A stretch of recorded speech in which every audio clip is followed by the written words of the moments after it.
Hello, everybody, and welcome to episode 340 of the Juicebox Podcast. Today's episode is sponsored by Touched by Type 1 and the Contour Next One blood glucose meter. You can find out right now if you're eligible for an absolutely free meter at contournextone.com. And of course, to see the great works being done by Touched by Type 1, all you have to do is go to touchedbytype1.org. You all are in for a treat today because Darcy is on the show. Darcy is 16 years old. She's had type 1 diabetes for a year, and she's more mature than 15 of you all put together. Her story's crazy. She's really confident, and I really, and I know that they say the best way to communicate is just to say really a bunch of times, but I quite enjoyed this conversation with her, and I hope you will too. Please remember while you're listening that nothing you hear on the Juicebox Podcast should be considered advice, medical or otherwise. Always consult a physician before making any changes to your healthcare plan or becoming bold with insulin.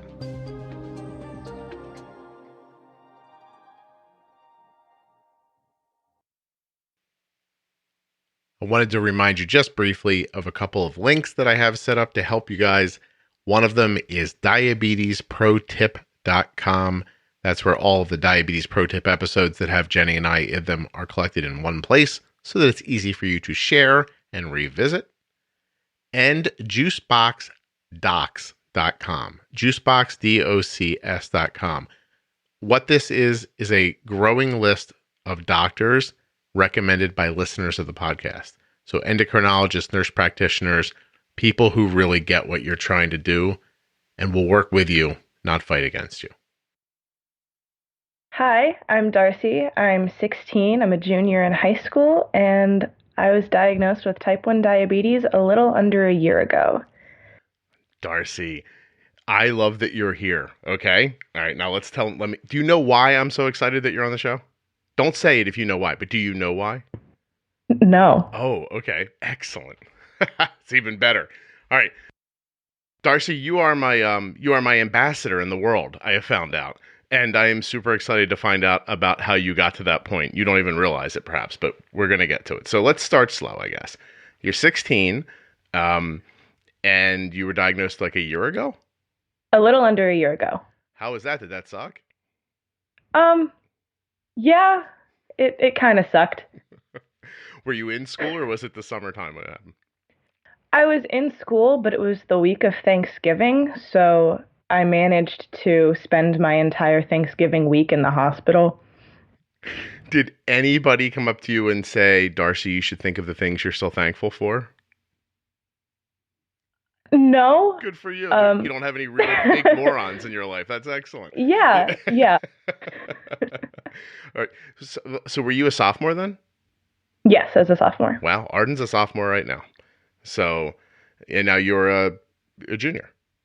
Yes. Look at you. You're almost done the high school thing. I don't like to think about it, but yeah. Yeah, it goes by so quickly. How'd you do on your PSAT last year? Pretty well? Did pretty well, yeah. Good. Is your mom making you take a class, or are you just working on it on your own? She offered the class, and I think I'm going to take her up on that offer. Well, do you know what you want to do in college? I don't know, but I've thought about becoming a dietitian and getting a certificate in diabetes nurse education. However, I'm still kind of on the fence of whether or not I want to kind of completely delve into that realm of diabetes. So I know some people who have diabetes who also help people with diabetes, and they're very great at their job, like really wonderful. But sometimes in the background, they'll say, "Wow, my whole day is diabetes. Like I don't get any break from it." So it's something to consider. And at the same time, if you're really passionate about helping people, you're going to have an insight that a lot of people wouldn't have. So right. That's cool. And by the way, too, Darcy, and I'm not your dad. You know that. You probably have a father. Yes. But you shouldn't really know what you want to do for the rest of your life when you're 16. That's a weird idea. It's not 1920. You know what I mean? You're not like, right. I think I like Bill, and we're going to buy we're going to get a house, and I'm going to make 6 babies, and then we'll probably die in our 40s. Like, it's not like that. Right. You know, yeah, you don't really need to know right today. Arden once said, she's like, if it was a long time ago, I'd probably be married already. I was like, it was a long time ago. You'd probably have a baby already. And she's like, oh my God, really? And I was like, see, isn't it better being alive now? And she's like, absolutely. So, yeah. So I just think, it's of course unasked for advice, but my son's a sophomore in college right now. And I think he's just about to commit to a major. And, we sent him off to school and we're like, look, there's things you're good at and there's things you're not. And go figure out what all those things are. And, just don't wait too long and then pick a path. But you don't need to, it's weird to think that you're going to. Yeah. Exactly. Now, did I see before we turned off the camera that you're a redhead? Is that natural? Yes. Okay. Yes, it is. Is ginger an offensive term? I don't think so. I know a couple of gingers who get offended by the term, but I've never had a problem with it. Gotcha. I just don't know because I see people use it within their friend group and it seems to be very friendly and the redhead in the scenario always seems to take it well. But then I sometimes hear people say it and I think, is this something people don't like? So I'm trying to find out for myself so that I don't misuse it. And you're young, so you understand how the world works better than I do.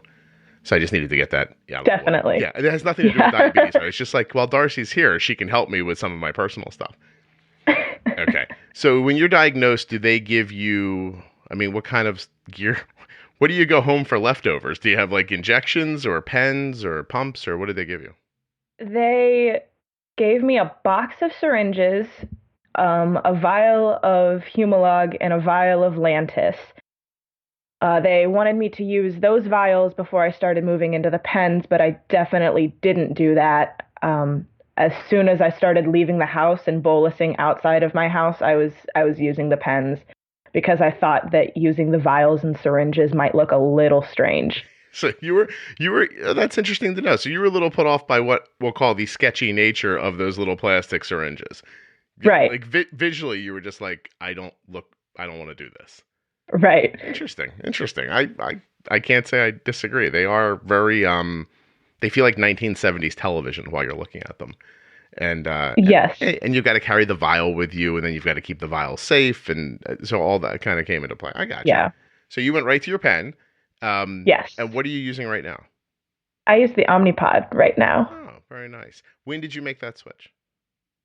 I made the switch about 5 months after my diagnosis. I went to a pump training class, made the decision to choose the Omnipod, and probably a month later, I was all ready to go. I was using the PDM to bolus, and it's really amazing how much easier managing your diabetes is with a pump. Yeah, no kidding. And you found the transition from the pens to the pump not difficult? It was a little strange to get used to, but I think that by the time I was ready to transition to the pump, I was so ready to not give myself the shots 4 times a day, 5 times a day. And I was ready to just deal with inserting a cannula once every 3 days and then be done with it. Were you honeymooning in those first 5 months? Do you know? Yes. Are you still? Yes, I am. Yep. Very nice. And is it trailing away or is it holding on? It's holding on. I've haven't really experienced any symptoms of leaving the honeymoon phase. I take about 9 units of basal insulin a day. So I'm also trying to kind of prolong that honeymoon stage by keeping my numbers in range and staying within the Dexcom parameters. Gotcha. Where do you have them set at? I have them set at 70 and 130. Oh, where did you get that idea from? I got that idea from the Juicebox Podcast. Okay, look at you. I like how you branded your answer. You didn't have to. So is your honeymoon situation that you just aren't using as much insulin as you feel like you would be? Or is it that some days you just don't need any at all? What's the breakdown? How does that work? I've talked to a couple of my friends that are also type 1, and I've asked them how much basal insulin they take. And they say that they take about 34 units of basal insulin a day, which I knew would probably kill me. What? I think if you're using 9, it would, yeah. Yeah. I definitely, there are definitely days where I need to use less insulin, or there are days where my blood sugar will just kind of stay, really close to 70, but there are also days where my blood sugar will stay really close to 130. And so I'm trying to just, predict as much as I can predict how my blood sugar is going to react that specific day. And I'll kind of base how much basal insulin I'm going to take that day off of how my blood sugars have been reacting. You haven't had any situations where like you make a bolus that you expect and then suddenly you're incredibly low or something like that? I have not had that happen yet, and I hope that it doesn't happen. But if it does, I will be ready for it. Look at you. Why are you so smart? So let's figure that out for a second. Right, you're 16. Yes. People are always like, Arden should come on the podcast. If Arden came on the podcast, she would sit here and be like, I don't want to talk about this. And so like, she just wouldn't. Now, maybe that's just because it's my podcast. But how did you pick this all up so quickly? Like, here are my guesses.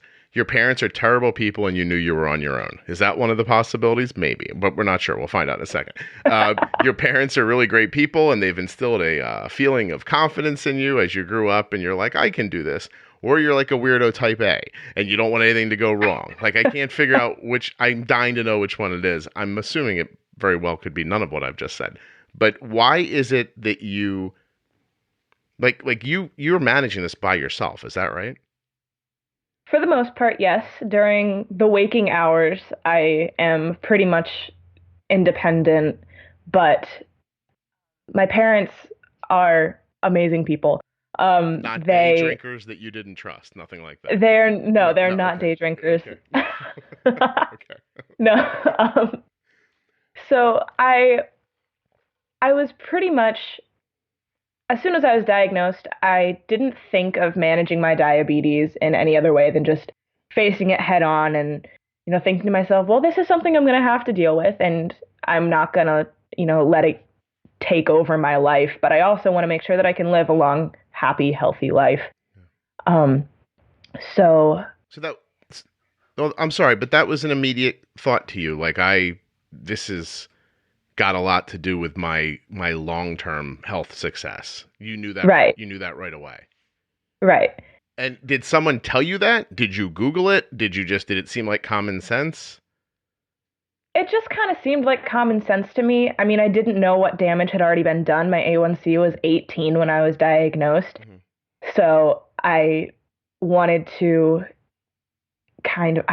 keep my body in check, at least as much as I could, to kind of compensate for any damage that could have been done before my diagnosis. Prior to the diabetes, were you was that a focus of yours, or were you just kind of rolling along like a regular kid and doing it? Yeah, I didn't really give my health much thought until I was diagnosed, just because I had never had to give my health much thought. My body just kind of worked. Yeah. And then whenever it didn't, it became one of my top priorities. Yeah, I guess a computer user would say that before diabetes, you were like an Apple computer, and now you're more like a Windows. Absolutely. Right? So, I don't know. I've just offended everyone who uses Windows. That's really amazing that it hit you that quickly. Now, did you have any depression, anxiety? Did you have any real turmoil around the diagnosis at all?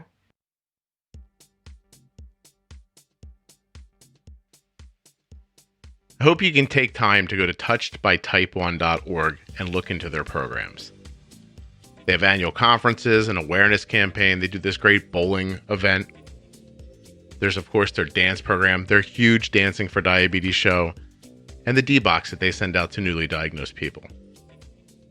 So head over to touchedbytype1.org, find out about their story, maybe even consider supporting them. It's a great organization. touchedbytype1.org. And then, of course, you need a blood glucose meter that is equal to your wonderfulness. Imagine you walking around just delightful, but you got a blood glucose meter that's only so-so. That's not okay. Go look in that bag of yours. Reach into your pocket. How long have you had that old tired meter you're using right now? Is it even anywhere near cutting edge? Is it giving you the best results that you possibly could get? I'll tell you right now, if it's not the Contour Next1, I doubt that it's as good as it could be. And you can find out. Simple, right? ContourNext1.com. You can hit the button right at the top of the page to see if you're eligible for a free meter. If you're not, you know what I'm saying. Meters are not that expensive. Ask your endo. Say, look, I'm walking around with this old busted down meter forever. I don't even know how accurate it is. I want to be doing the best I can do for myself. Why don't you get me one of those Contour Next1 blood glucose meters? And your doctor will be like, I like you. You know what you want. Strong and confident. Of course we'll do this. And that'll be that. That's how I imagine it going. I don't exactly know how it's going to go. Your doctor might be like, leave me alone. But, I mean, if that's the case, get a new doctor. Anyway, the Contour Next1 blood glucose meter has an amazing app that goes along with it. You can use it if you want to. If you don't want to, you're not forced to. But it's amazing. Bluetooth enabled. You check your blood sugar. Shows right up on your app. You can keep good track of more than just your blood sugar. So you really have to go check out the meter and the app to find out if it's something that you would really benefit from. But I think it is. It's available for Apple and Android. So again, go to ContourNext1.com, learn all about it. There's this beautiful color coding system for your testing. I love the screen. I love the size. It feels good in my hand, right? It's not too small, not too big. I don't drop it. And the test strip is remarkable. The accuracy is nuts, but you can actually go in and hit a blood drop and miss it a little bit and go back again and not waste a strip, right? Second chance. There is very interesting information at ContourNext1.com about the accuracy of the meter, but as I read it, I recognize that I am not smart enough to make sense of it and translate it here for you. So you really should go check it out for yourself. All right, ContourNext1.com, touchedbytype1.org. The links are in your show notes, right there in your podcast player. They're at juiceboxpodcast.com, or you can just type them in yourself. But when you use my links, the advertisers know you came from here. And that I appreciate extra muchly. All right, you ready for Darcy? Darcy isn't even going to tell you why she's on the show for like another 25 minutes. I just love this conversation. It unfolded gently. Any good story unfolds gently. My opinion.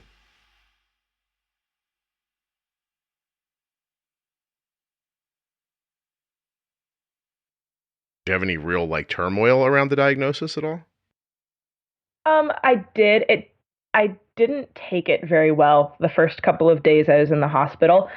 I had many just kind of meltdowns where I would lock myself in the hospital room's bathroom with my huge IV tower that I named Cletus, and I would just sit on the floor and cry. But it didn't take me very long to adapt to the new lifestyle because I had a really good friend who was also type 1 who ended up visiting me in the hospital. And he would just be like, okay, Darcy, you're going to sit down at this restaurant. You're going to check your blood sugar. You're going to give yourself that injection. And it's going to be totally normal because that's just something you have to do and it's not your fault. And having that probably made the whole situation a lot better. I would say, yeah, good friend. So you knew somebody with type 1 before you were diagnosed? Yes. Do you live in a hotbed of type 1 diabetes? Is like every other kid type 1 in your town, or is it just a random thing that you knew somebody? Pretty much. Honestly, I think there are 12 type 1 diabetics in my school last year, and my school is really tiny. Are you guys real close to an electric line, or I don't know if technically that does it, but something you know what I'm saying? When you drive past those big electrical lines, there's a house next to it and you think, I don't think I would want to live right underneath of that giant tower of electricity. Yeah, right. Absolutely. I live in a reasonably small town too. And there are a number of kids in Arden's school prior to her being diagnosed And that number has sort of trailed off a little bit now, but there's still a couple that come every once in a while. It does make you think, like, I mean, I don't know, but it's interesting. What's in the water? Yeah, exactly. It's in the water. Maybe he dosed you with diabetes so he'd have a I'm just kidding. You can't do that to somebody. But that's very nice. Your age, somebody you knew before, a real friend, not like a boyfriend prospect. Friendship kind of trailed into something else, but he's in college now, so that kind of trickled off. Yeah. Oh, well, that's nice and good at the same time. Let me tell you the same thing I told my son when he left for college. Better not to go with a girlfriend. Just, and for you as well. You don't need to be like limiting your happiness to like whenever this guy comes home every once in a while. Yeah. That's not you. I agree. Absolutely. But so you found a real, like, your bond, like your friendship bond really became deeper around the diabetes. Yeah. And I think the fact that we already knew each other, so it wasn't like he was like, "Oh, you have diabetes? Cool, me too. Let's be friends." Right. We had other things in common before my diagnosis. Any chance this kid used your diagnosis with type 1 diabetes to hit on you? Yes or no? Because guys are really ruthless. Hope not. Oh, guys are ruthless. He might have been like, finally, I can get with this Darcy girl. And like, I've got like an in. She's probably sitting on the bathroom floor in her hospital. I'll go save her. Right. By the way, did you never once when you were on the floor think, there's a worse disease on this floor than the one I've just got on my own? Well, the floor I was on was specifically for kids who had been diagnosed with diabetes. You think they clean that floor better? Darcy, that's a long pause. I don't know. I don't know. Let's just say that you were so distraught. Of course, you were so distraught you didn't consider that perhaps you shouldn't be sitting on the bathroom floor in a hospital. All right. Like, next time you're in the hospital, please stay off the floor. I don't care what news they give you. Just, up on your feet, okay? I went to visit my mom in the hospital the other day. She's fine, by the way. Don't worry about her. And I came home afterwards, and it was a long day, and I sat on the sofa and went to put my foot on the coffee table, and I stopped myself from that. I was like, I don't know what is on the bottom of my shoe. And so I've got you down there in that, like, paper gown, like, with a hole stuck in your arm, crying on the floor. All right. And then this kid's like, I have always wanted to go out with a ginger. And, like, maybe... maybe this is it. Anyway, it sounds like you're doing better now. But I think it's also important that you just had your feelings when it happened. Like, your parents didn't try to like pull you out of that bathroom. They just kind of let you be. Yeah. They were always, they understood that I was going to be upset. But there was one point in time where my dad came in and he was like, you know what?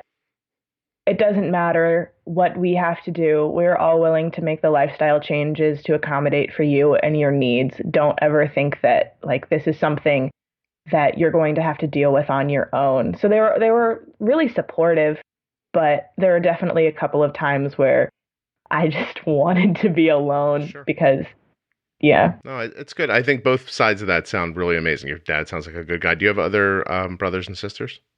Yes, I have an older brother. Okay. And is he still in the house or is he off to college?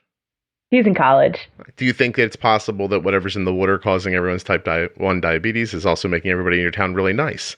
It's possible that it has a side effect. Maybe it's a nice thing that's just a side effect of it. Anyway, there's one conspiracy theorist listening to the show right now. It's like, I knew they could give you type 1. You really can't, people. Just, it's not how it works. But so, all right, I like this. Now, you're out of the hospital. You buck in the system immediately, right? Oh, hold on a second. Yep. What is Arden saying to me? Oh, okay. Sorry, she had a tiny low, and I just asked her, how long ago did you eat that candy? And she responded with the very helpful, when you told me. Since you told me was her answer. I was looking for more of a time frame, but, I'm sure it's fine. Her blood sugar is 74. I think she's going to be okay. Is it going to go up again? Darcy, I wish you could see this so you could help me, because you're so good at this, you'd be able to tell me. I'm going to have her have 2 more of these little candy things. Anyway, so you're out of the hospital. I like immediately your attitude, right? Like, this is what they told me to do, but this is what I want to do. And you went right to it. I think that's a really interesting look into probably your personality, and probably an interesting look into why you're doing so well immediately, because you are really kind of following your nose on this, right? Doing what you think's right. Yeah. It's excellent. That's excellent. So, when do you find the podcast? How does a 15 or 16-year-old person living, like, what part of the country? And don't, like, tell me the town, but, like, the Midwest. Yeah, I was gonna say you sound Midwestern. And so, did you know that sounds like something? I've heard that it sounds like something, but I don't believe it. It sounds American, is what it sounds like. It sounds like an average accent. So, so you're in the Midwest somewhere. You're out. You're doing your thing. You get to your Omnipods really quickly. When do you find the podcast? Like, how do you find it? We'll say that my mom is just a really good planner, and she's already, getting ready for me to go off to college, and she finds the interview you did with Maddie. Mm-hmm. And then she is like, "Hey, Darcy, I found this podcast." And towards the beginning, I was kind of reluctant, like, "Oh yeah, I definitely want to sit and listen to a podcast about diabetes for an hour and a half." But then I actually listened to it because my mom knows what she's talking about. Oh, you trust your mom. Sorry, go. Trust my mom. And I listened to your pro tips episode about the CGM. And I was like, whoa, this makes a lot of sense, because at that point in time, I had my Dexcom alert set at 80 and 200. Mm-hmm. And I found myself going over 200 at least once every other day. And then I tightened them to 170, down to 150, 140, 130. And it's really made a difference. I very, very rarely go over 200 now. Homecoming was this weekend, so that there was a bit of a slip up there, but we've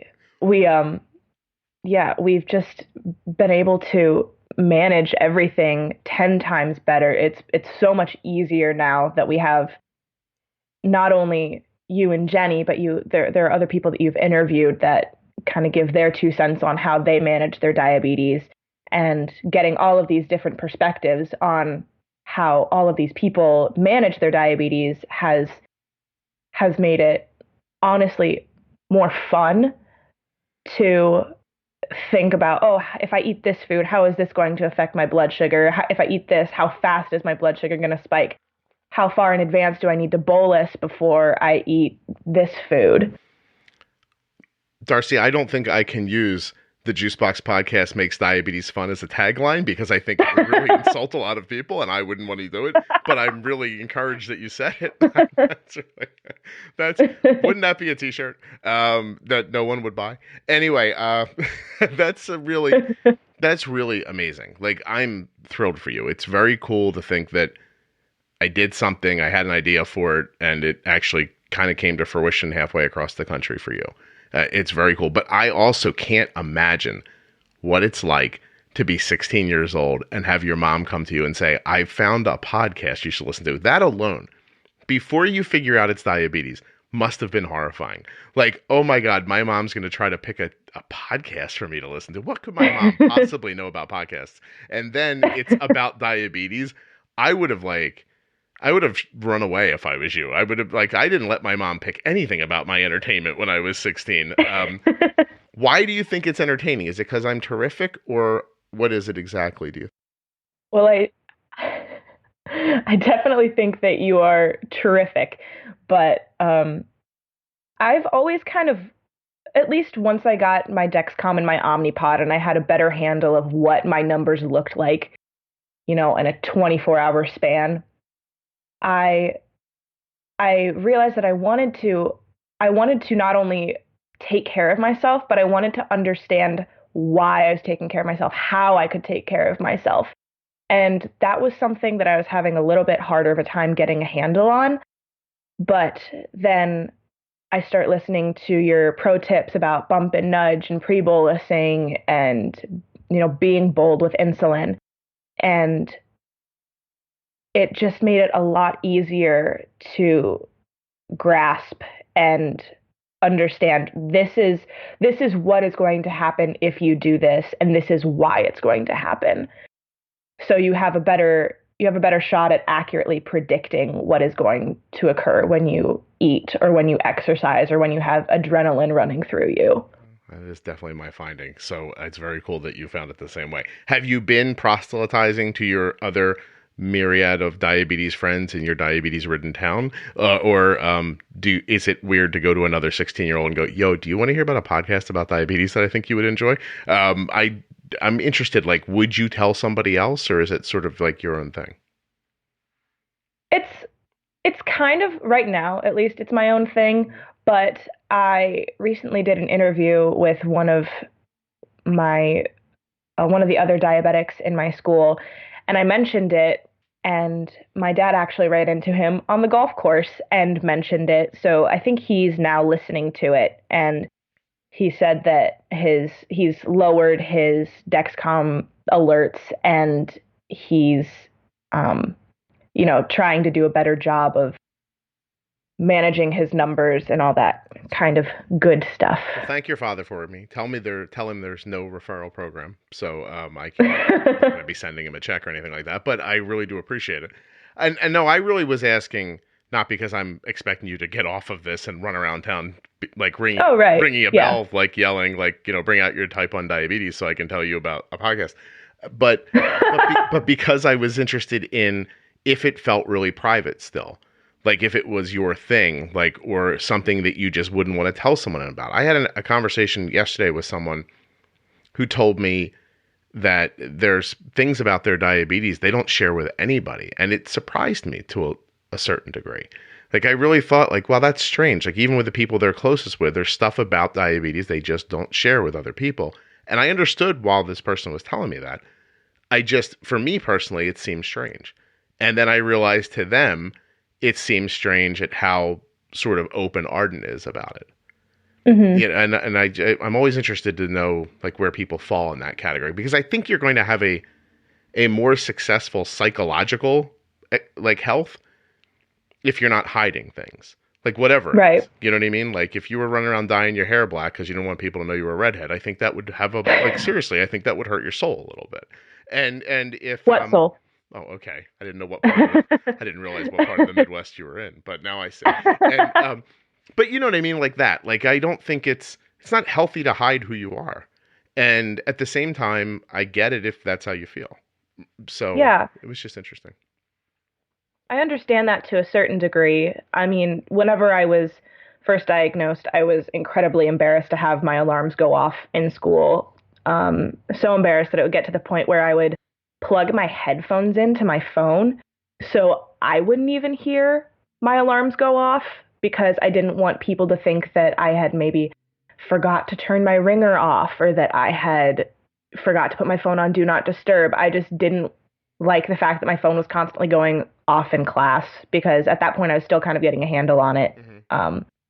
I was still on MDI right whenever I first got my Dexcom, so I had a lot less control over how much insulin was going into my body and at what point in time it was going into my body. So getting the strange looks from people who just don't know, they don't understand how diabetes works and how sometimes you can't control what's going on with your blood sugars if you have an off day or if you've eaten something that you didn't bolus correctly for. And you bottom out and your alarms go off. That was something that I was embarrassed, and I didn't want people to think that I was, inconsiderate because my phone was going off in class.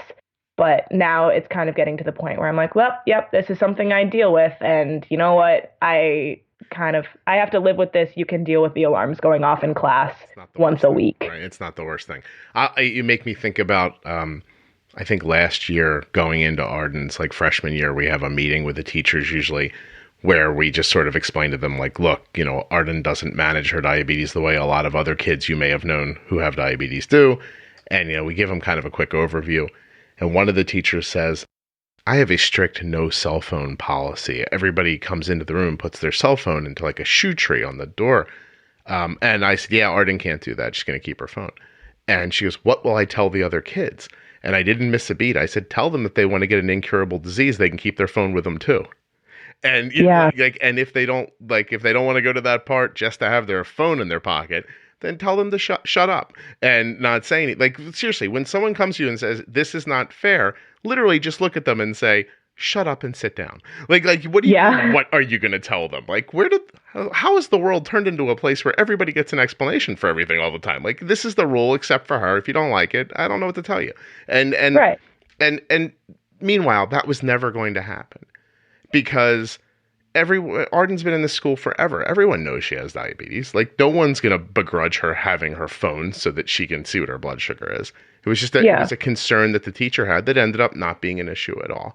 And I don't know. I just think you should always value your health over what anybody thinks. Absolutely. Yeah, and you came to that on your own too. You really are like a perfect kid.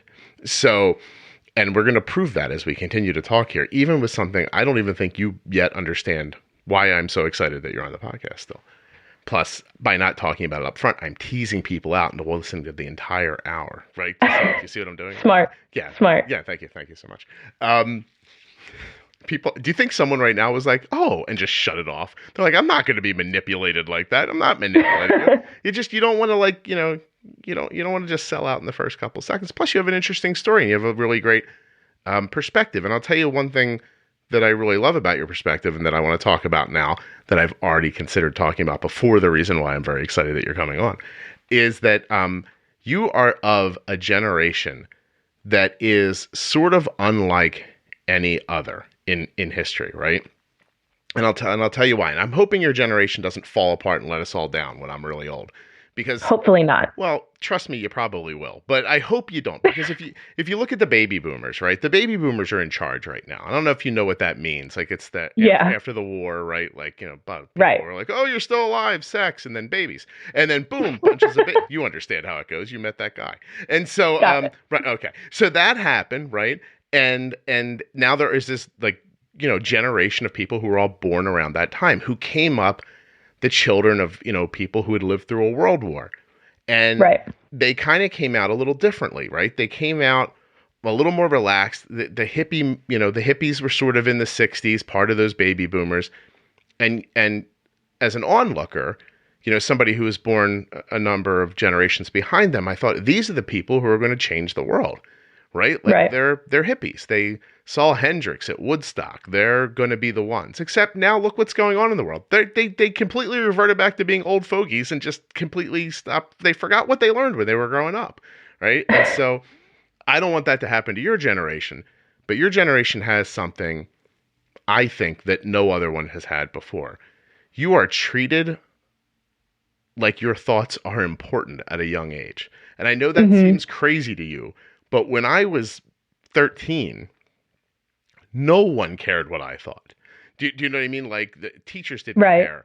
Nobody would have said to me, but Scott seems upset that he can't keep his cell phone when Arden gets like, no one would have had that thought, And so you guys are better educated. You're more emotionally supported. You have a better feeling about your self-worth. You're more free to be yourself, right? Like, we're not busy telling people anymore, if you're gay, don't tell anybody. If nobody says things like that anymore. And so you guys are probably the most fully formed young people that the planet has ever seen. Yeah. Right? Do you agree with that?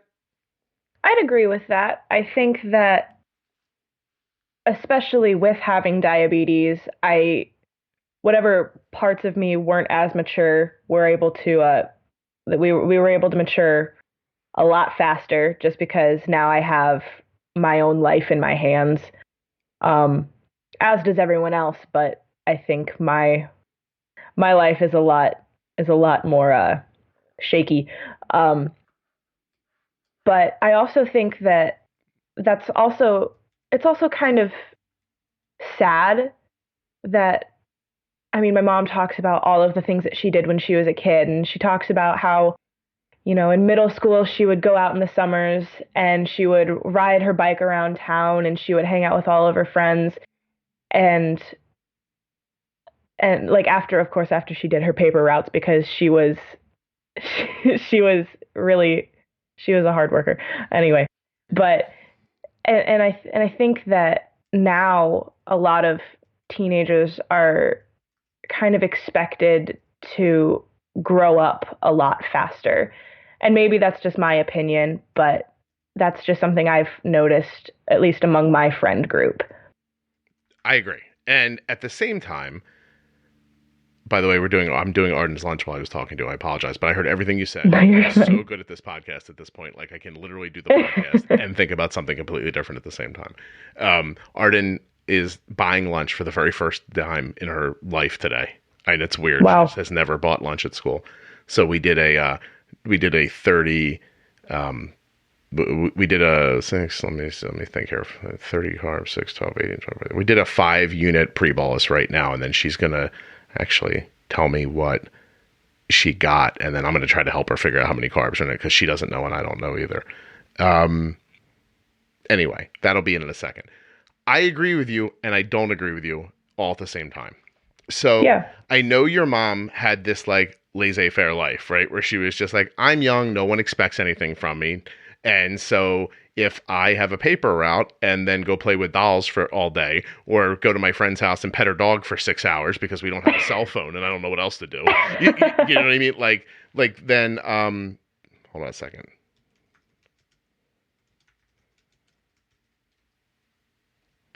And, if I'm just going to have her go a little more. So that was the life, right? Like it was easy. You just, your expectation was, don't draw on the walls. Don't cause me any problems. Listen to me when I talk to you. Like, don't make me chase you around the town at the end of the night when it gets dark. Like, right. I get that. Like, but you didn't learn anything about the world either. You just were out there, like, figuring out how not to, like, let the creepy guy up the street see you on your bike and, and stuff like that. Like, there were lessons in there. But I also think that when you look back, when you're 30, you don't really remember all of that in the same way that you think you do. Like, do you know what I mean? Like, memories are really interesting. You'll have a few that are really strong. You'll have a couple that are really enduring that mean something to you. And then the rest of those hours are just gone.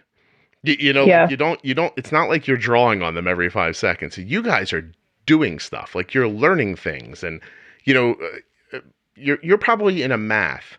Right? What do you take right now? I don't even know if you're a good student or not, but what math class are you in right now? I'm in an honors algebra 2 class. Exactly. There are people listening right now who are like, I took that in college. Right? Seriously. Or I never took that till I was a senior. Or there are people listening right now that are laughing and going, Scott, I never took algebra 2 once in my life, let alone an honors class. So you guys you're advanced in that way. There's no real way to know what that's going to provide for you 20 years from now yet, because we haven't really seen a number of generations do this yet. Right. I was sitting at lunch with someone this week who I hadn't seen in a while, and they said to me, how's Cole? And I was like, oh, he's good, blah, blah. He's at college and, that kind of stuff. And he goes, so what's he majoring in?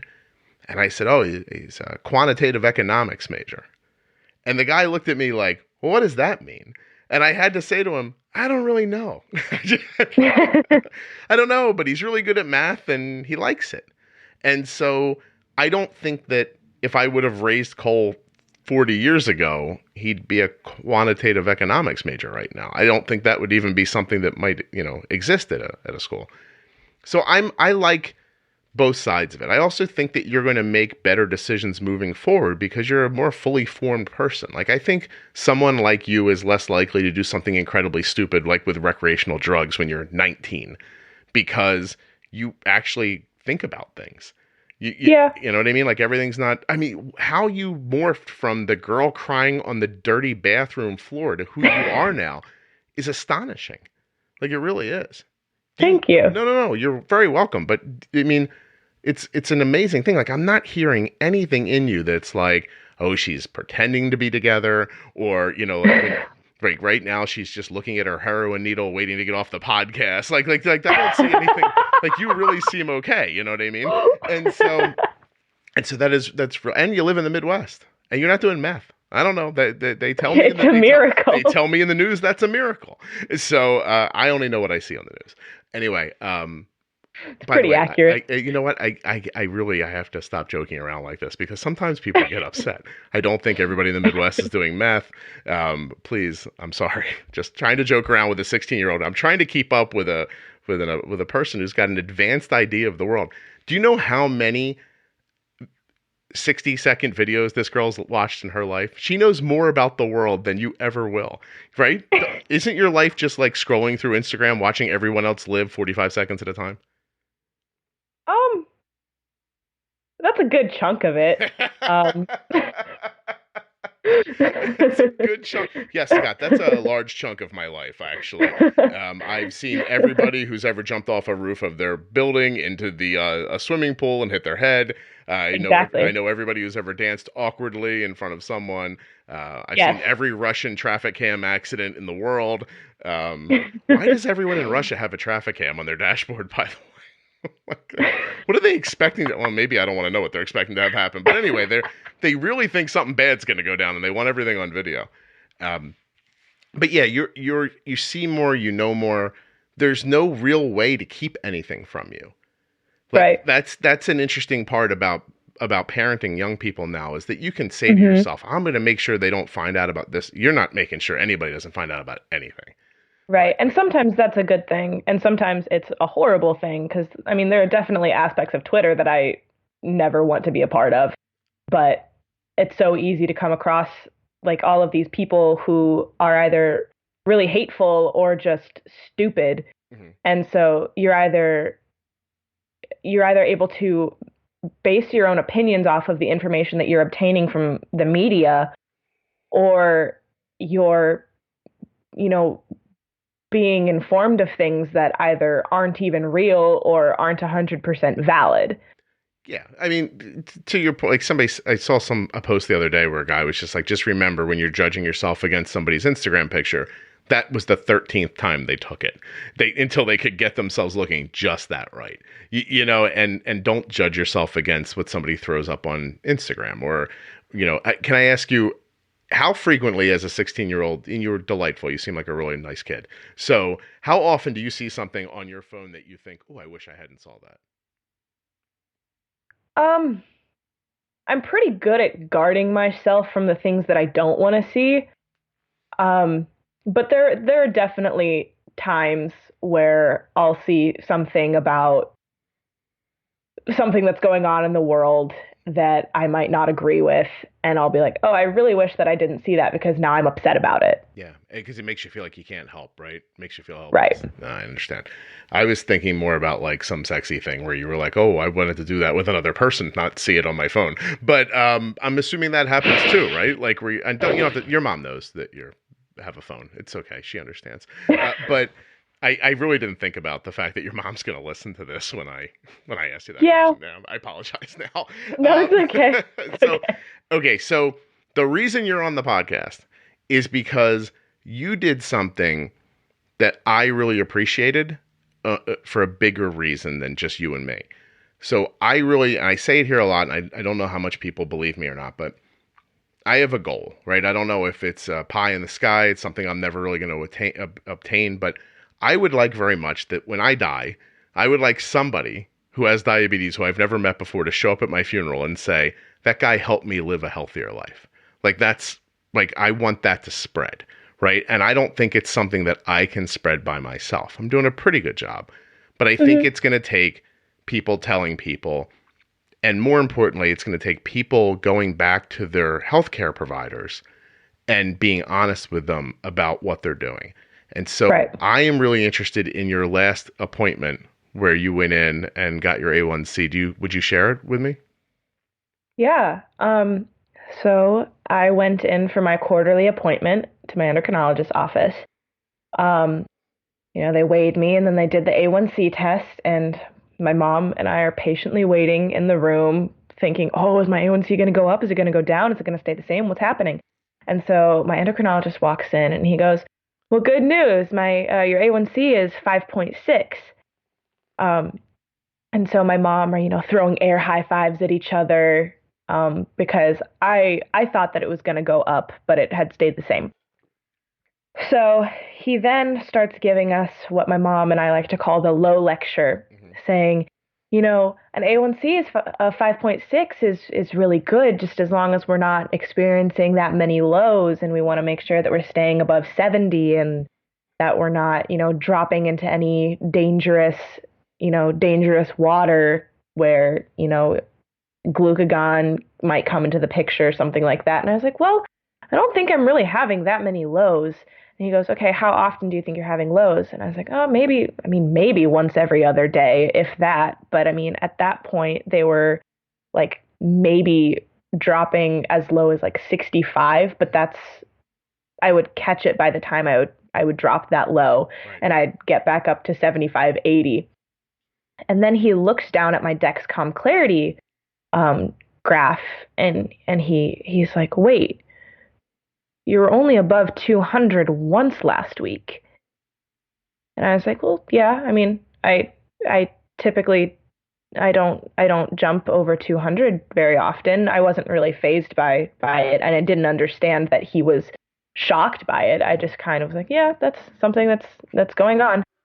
And then he looks down again, and he notices that I hadn't been low either, that I had stayed right in between 70 and 130 pretty much consistently that week. And whether that was just a really good week or that's what my numbers run consistently, I'm not 100% sure of. But he was just amazed by it, and he started to ask me how I did it. And I was like, well, I listened to this podcast that my mom found, and I started going into how I had learned about pre-bolusing and temporary basals and adjusting my basal rates and how fats affect your blood sugar, how it can prolong a high blood sugar, and how adrenaline can affect your blood sugar, because I had no idea that adrenaline could affect your blood sugar. I didn't know that an extended bolus could help with, like bringing down a high after eating half a pizza by yourself. Like I didn't know about that kind of stuff until I'd listened to the podcast. And he starts going through my Omnipod basal records, and I have 4 or 5 different basal options, and I have some kind of crazy, complicated, different, like timed out schedule of when I'm getting 0.2 units of insulin, then when I switch to 0.3, then 0.35, then 0.25. And he's like, well, I never really thought about making something this complicated. And I was like, well, this is just what works for me. And he's like, yeah, no, absolutely. If this works for you, go for it. And then he goes, what kind of marks do you get in school? And I said, well, I'm not too good at math. And of course, my mom backs me up because she's really encouraging. She's a big dummy, doctor. We don't. Yeah. No, she goes, well, she's in an accelerated math course. And he goes, what do you want to do when you get older? And I said, well, I'd really like to be a musician, because that's what I do. I'm a musician. That's how I spend a lot of my time. I write music and record music, and I have an EP that I just released. And I also said, I've also kind of looked at becoming a diabetes nurse educator, but that's not really something I'm 100% set on. Mm-hmm. And he goes, well, what about pediatric endocrinology? I was like, what? Huh? You actually think that I could do that? And then I remembered, if you want to become a pediatric endocrinologist, you have to take organic chemistry. So I won't be doing that. Which is not a class that I have any desire to take. So I pretty much shut that one down real quick. And he's like, well, you're a junior, right? Yeah, I'm a junior. So I've got, what, a year and a half to change your mind? And hearing that was just really interesting and kind of shocking, because I never thought that someone would, whose job was to, learn more about how to manage diabetes, because he spends most of his time in the research labs, who's, learning all of these things and researching all of these ways to make diabetes easier to live with. And he is now complimenting me on how I take care of myself. Yeah. And I've only had diabetes for 11 months. So that in and of itself was kind of eye-opening because I didn't realize how good I was at taking care of myself until he had said that. That's really cool. And it's also a good indication of how what he must see with other people too. Right. Like that he was just like, wait, obviously I have to tell you about what happens when you get low and, your blood sugar bounces all over the place and you get this false A1C and I have to tell you it's good, even though it's not. And then he looks at me like, oh my gosh, this is amazing. Well, first of all, congratulations. It's very cool to feel like to have that feeling, I would imagine. I remember the first time I felt that way in an endocrinologist's office for Arden, and I was like, oh, I did it. It took me years, but it was an amazing feeling. Like, I actually persevered and got to this. Your perseverance lasted a little less, but you still had the, and you're going to see what I think is that there could be people listening right now. They're like, oh yeah, but sure, she's going to need more insulin 6 months from now and she'll see. But what they don't know is your tools will work at any level. Like you're going to be able to put these same ideas into practice when, other things happen. Like you're 16, you get your period, right? You're controlling it during that time too. You're not like falling apart for like a week and then pulling it back together. Hold on 1 second. Arden says, I got fries. I didn't see your last text. All right. What do I ask her here, Darcy? Is it a lot of fries? A lot of fries? Question mark. Poor Arden. She's just like, she does not know how to buy food from like school. She has tried so hard not to do this her whole life. And then today we just left the house too late to get her a lunch. And she's like, I'll just buy something. And I was like, are you going to buy like a real meal? And she's like, I'll take care of it, Dad. And I was like, okay. Didn't realize that meant fries, like a large at... I'm trying to like think of a fry size that she's aware of from like another place. Do you have to go right away? Or are you going to be okay talking for a little bit? No, yeah, we're good. Why are you off, by the way, today? Isn't it Tuesday? Yeah, it is Tuesday. I have anatomy right now, and we're doing our endocrine unit. Mm-hmm. And so I managed to weasel my way out of that class with an excused absence because I was doing this, and I was probably set on all of the information that I was going to be taught that day. Darcy, I feel like I'm a really big part of your life. I got you out of anatomy class. Is the reason I think it's a big part. I've never gotten anybody out of school before, but I'm very proud of myself just now that it's the first time for everything. This is really it. So, your amazing experience at the doctor's office, which I love how like impactful it was for you. But I also love that you just were like, yo, I found a podcast. You didn't like lie to him or say, oh, you didn't leave it out, admit it. You know what I mean? Yeah. What did he say? Did he like gloss over that? Or was there any like pushback that it was a podcast? I always try to imagine you guys in your doctor's offices telling somebody, oh yeah, I heard that on a podcast. Because it sounds ridiculous. It might not to you because you're young. But I guess it would sound more reasonable to if you were like, oh, I saw it on YouTube. Like that might sound more like youthful than podcast even. But for most part, I just always am trying to imagine what that must be like for someone who says it in there. Like, did you swallow the words a little bit, or were you just like right out with it?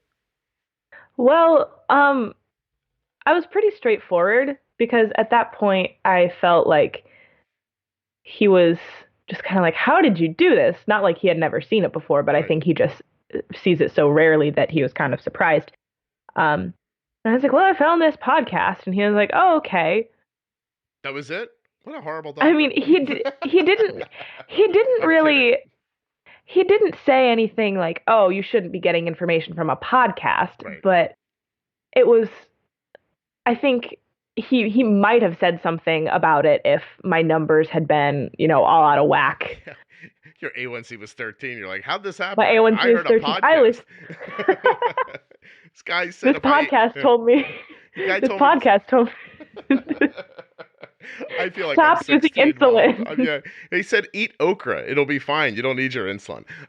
Cinnamon. I'm telling you, yes, cinnamon. Right, exactly. So, first of all, I don't tell anybody to do anything, Darcy. These are my own experiences, and nothing you hear on the Juicebox podcast should ever be considered advice. But the point is that it's cool that you said something to him, and it's cool that you have the tools. I mean, really, seriously. You are like a shining example of my assertion that if you get good information and get good tools early on, that there is no necessity for you to go through the horrible parts that you hear people going through when they're learning to use insulin. And you were open to hearing it right away. And so it got to you. Now, it's interesting because I'm joking around taking credit, which, I am kidding. You're doing all the work. Like you seriously, like you heard something and you're putting it into practice. I'm not there making sure you do it. It's you. But you seem like you're the type of person who would want to be healthy. Then you've got this friend that comes in that kind of has your back early on, which is helpful. Then your mom goes out and helps you, and you have a trust in your mom, so you listen to her when she helps you. Yes, all the time. Right. I know that's not true. You're just saying that because she's going to hear this, but that's fine. Let her think that. She listens to you all the time, Mom. She's really probably the best daughter ever. And but seriously, like you've had all these little like helping hand moments along the way, even in this kind of short period of time, that have all directed you to a good place. Right. And, and it's incredibly encouraging to hear you talk about it. And at the same time, you have to understand, other people listening have to understand that there are plenty of people who didn't get that. Like they didn't have a friend show up at the hospital and be like, it's okay. And they might have had a mom who was like, you should sprinkle cinnamon on that. I saw it on my website about my essential oils. Like, do you know what I mean? Oh, like, yeah, it could have gone the wrong way for them. By the way, anybody who uses essential oils, please don't be mad at me. It seems silly to me, but that's fine. And so, but I'm just saying, like you got good information along good fence posts. Like, like every time you came across something, somebody was there to kind of get you. Your dad comes in and says, hey, listen, we'll do whatever we have to do to make this right for you. And that's important to know that people have your back. Yeah. That's really cool. It really is. Yeah. I'm really grateful for all of the help that everyone around me has given. It really means, it means a lot more than they know it does. No, trust me. They'll figure it out along the way, or you'll find a way to tell them if that becomes an issue where they're like, I don't think she really appreciates this enough, which I'm not thinking is going to happen. But I never did ask you, is there any diabetes in your family? Funny story. I didn't know that there was any diabetes in my family until my diagnosis. I have a great uncle who died when my dad was like 7, who apparently had type 1, but I had no clue. And, it never really, we never really thought about it because we never knew, like no one in my family really knew him. Yeah. So maybe it was an older man when your father was very young. Right. Yeah. But he had type 1. How about that? Mm-hmm. See? So it's there. Did he have red hair too? I don't think he did. I think he was blonde. It means nothing. This is like it's like my conspiracy theory episode. I'm just like, it's in the water. What color? I don't know where the red hair came from. Are you the only redhead? I have a couple cousins who have red hair, but I don't know if anyone in my family beyond that has red hair. What's the biggest impediment of having red hair? Is that you can't wear green? What is it? Like, what is like the one thing that you're like, oh, if my hair wasn't red, I could? I actually wear green all the time. All right, I didn't know. I'm sorry. I look like it's kind of a Christmas. I don't know. I like Christmas. It's a Christmas theme. It's a Christmas theme. Christmas in July. No. Is there a downside, or do you not think of it? I don't wear hot pink. Just too clashy? Too clashy. Right. So in a world where your hair was darker, you might have on hot pink once or twice a year. And this is right. And you're being held back by this. Right. Absolutely. I think this deserves its own movement. Yes. It really does. I think you could start up a nice thing on social media and get all other redheads behind you. and Great. really become a force in the world. So do you have to I'll get right on that. do you have to go back to school? Yeah, eventually. See, I painted you to be a good kid, and now you're acting like, yeah, if I get there, I will. It's fine. Your mom shared this story about your endo appointment on the private sort of Facebook page that I have for the podcast, where listeners get together and talk about, it's a lot about management stuff, and right. They talk to each other about that. Are you in there too? I'm not. Okay. Is that not something? And I don't mean to say that you should be. I mean to say, like, is that not how you need to talk about diabetes? Like, or do you not need to talk about it at all? Does the podcast provide you enough, like, community around it, or the people you know privately, or where do you get your community from it? I follow a couple of type 1 accounts on Instagram, and they give pretty good insight of how they deal with their things. It's not really there's not as much discussion that goes on, but it's easy to look at, this is a certain person, this is what they did, this is what happened, this is what they're going to do in the future to fix it. Yeah. You can kind of infer from what you see there. Right. And I'm hoping to start acting as kind of an advocate for that, and not in the sense of social media, but at the endocrinologist appointment, he mentioned something called the Patient Advocate program, which is a newer program that's being started up, where families or individuals who are either recently diagnosed or just having a harder time managing their diabetes can get in contact with the advocates, and hopefully kind of learn how to manage their diabetes better, or learn different, tricks as to how pre-bolusing works, how to, extend a bolus, how to catch a low, how to correct a high. So that's something I'm really excited to be a part of. And that's through your doctor's office or your hospital? Yes. Yeah. It's through the hospital. That's nice. It's excellent. And so you can have your own private little podcast with people who you're on the phone with, which is amazing. By the way, you're going to find that helps you too, because the podcast helps me.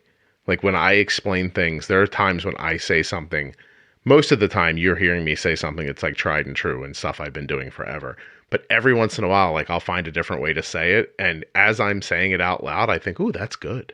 And, like, I've never heard it before in my life. And so it's an idea I'm having right then and there in that moment. And that's a cool part about helping other people, is that you'll learn stuff about your own diabetes as well. So I learn stuff for Arden all the time talking to other people, which is very cool. That is cool. Yeah, it's excellent. Were you actually excited to do this? Your mom said you were, and I thought you were she was lying.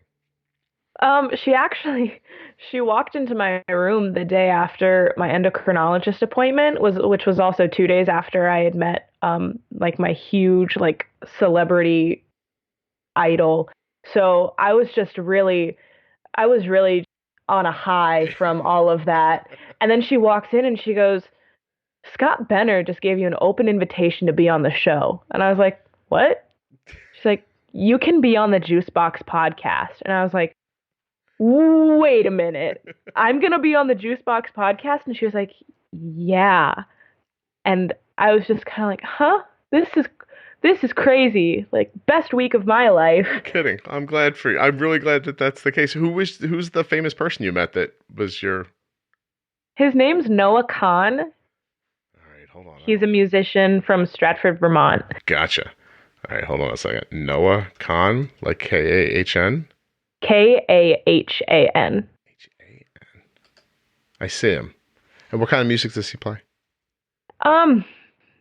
That's a great question. I don't know if I could actually give you an exact genre without other musicians that listen to this podcast yelling at me for being wrong. I'll check it out. But... Don't worry. And the other thing you just said was that you just released an EP? I did release an EP. Where would I find this at? I did not know this about you. You can find it anywhere. You can find it on Apple Music, Spotify, YouTube, Pandora, Amazon Music. Are you the singer, the songwriter, or a musician? Do you have a band? Is it just you? If right now it's just me. I'm singer-songwriter. My dad took me up to New York this winter, and I recorded the EP, and a couple months later, I released it. Well, so if I'm on Apple Music, which I am, I searched Darcy what? Fake. The word fake. All right, I've hit return. Why is nothing happening? I've hit return again. Why does my computer not like me? Do you think it's for the same reason that people who leave nasty messages about me online don't like me? Wait, I know why. Because I'm not searching under music. Hold on a second. Somebody told me recently, a friend of mine who does a lot of good work in the diabetes world, said I had someone come up to me and say, have you ever heard of Scott from the Juicebox Podcast? And she's like, yeah, Scott's a good friend of mine. And she's like, I love that podcast. I don't like him that much, though. And so my friend said, she said, well, I'm glad you like the podcast. And she says, let me just say to you, I bet you do like Scott. You just don't know it. And I said to my wife later, I'm like, I think that's half of the people who know me. I think half of the people like me and half of the people think they don't like me. And there's my narcissism coming. I think you all like me, even the ones of you that don't think you do. Why can I not search on Apple Music? Hold on. I'm getting upset. All right. Hold on a second. Darcy.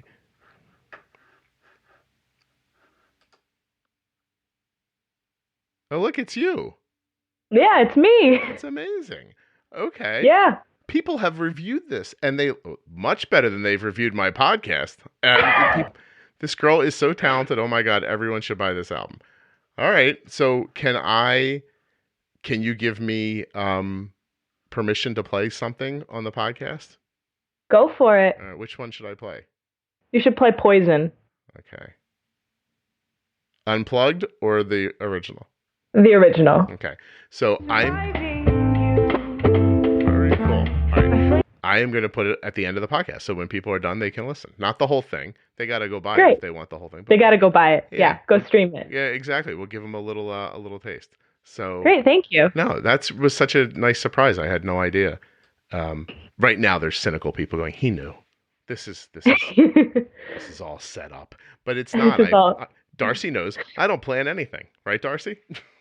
Right. Yeah. All right. Listen, you're terrific. I think you know that. Thank you. I'm glad your parents aren't day drinkers. That's a nice thing too. And I don't know why I thought that. Like when a kid says to me, "I've taken like control of my life really early," I think either wow, really together kid, or wow, really don't trust their parents. They're just like, there's no way these people are going to be able to help me. I've got to get on this right away. And I obviously that's neither of those things. You have a lovely family, and I think you're off to a really great start with diabetes, which is thank you. No, is really something that is unexpected and exciting. Like I can't wait to hear. Like there's part of me that wants to say to you, like in like a year, like do this again, come back on again, and tell me how it's going. Like maybe right before I would love to, or something like that. All right, listen, go back to school. You're a derelict. Okay.